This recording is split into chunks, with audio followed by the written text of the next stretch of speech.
Hey, how's everybody doing? This is Beth Knaus from That's a Spade Copywriting Services, and it's Monday. So, this is your Monday Minute, which is intended to be something that you can think about as you go through your week, right? And just have an awareness about. So, I read an interesting quote that somebody shared on Twitter, and the person who said it, I think, was anonymous, but it said, you shouldn't consume more than you create. So we're going to talk about that first, and then we're going to talk about the reverse. I think it's very wise because if you are particularly a writer or someone who is putting out a decent amount of content, that reading can sometimes be a little bit of a procrastination, right? Or a little bit of a cop out. Like I know for me, if I have some free time and I'm feeling a little like writer's block or just not in the mood or I don't have the right pen or all of these other excuses, I will say, well, I'll read because, to be a good writer, you really have to be a good reader, which is also true. But again, this is all about like the balance of what you need to be doing, what you want to be doing, what your goal is in the amount of writing and communication that you're setting up. And I do think it's fair to say that that includes video, just in case you do more video than you do writing. So the other thing I'd like to talk about is the reverse. And so that is, you shouldn't create more than you consume, right? So you could be somebody who doesn't really take the time to read everything that comes into your inbox or every article you really hope to read or every blog or newspaper or whatever. And you, you know, shouldn't be expecting people to read everything that you put out there if you are not doing that as well, right? It's a little bit of give and take, I guess, especially in the business arena. And one of the things that I've thought about, and I know I'm going to say something a little controversial here, in the past year or two, there's been a lot of talk and a lot of learning and evolution of the sales funnel and email sequences. And I have written email sequences. I had an email sequence at one point that was, maybe 5 or 6 emails long. But I recently worked with somebody who made a bold statement, and she said, as soon as I sign up for an email, when I realize I'm in an email sequence that's going to be 5, 6, 7 emails long and I'm getting bombarded every day, I unsubscribe.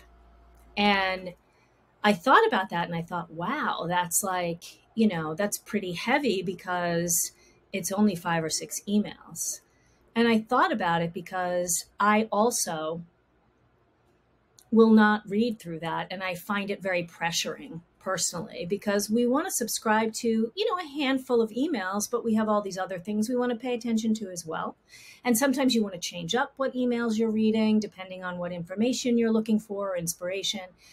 And so I thought to myself, am I asking people to do something for me that I'm not willing to do for them? And somebody confirmed that for me. A very good colleague of mine said, what is it fair to expect somebody to read your email sequence of 6 or 7 days or to read your emails every week when you're not willing to do that for them, or you just don't have the time, or it's just not a priority for you? And I think that's valid. So I guess I want to honor the benefit and purpose of the longer sequence, but I also want to tell you that I personally have changed my sequence to a very short mini sequence. And so now I have two, right? I have the email that you would receive when you sign up for my email list. And it has some information in it, about me and about the handout that you're going to get, which right now my lead generator is editing tips and tricks, like simple editing tips and tricks for people who aren't really writers, right? Or who need those extra nudges and suggestions. And so my clients now or new subscribers will get this initial email, and they will then get an email that has resources. So like, I want to respect your time. So if you'd like to connect and read further, here's my website. You'll be on the newsletter now. Here's where I am on social media. So let's connect, and let's have, I guess, a longer happening relationship, right? Where we can watch each other on social media. We can comment. We can kind of engage there in a more casual way rather than filling our email boxes with tons of emails. Now, again, I'm going to say plenty of people really love and swear by the longer email sequence, and it's good in certain situations. But if it's something that you're, bothered by when someone else sends it to you, ask yourself, am I doing the same thing? Or, how would I like to be treated when I get put on an email sequence list? So, just something to think about. Chat with your peers, right? If you're in some networking meetings, and see what people are saying.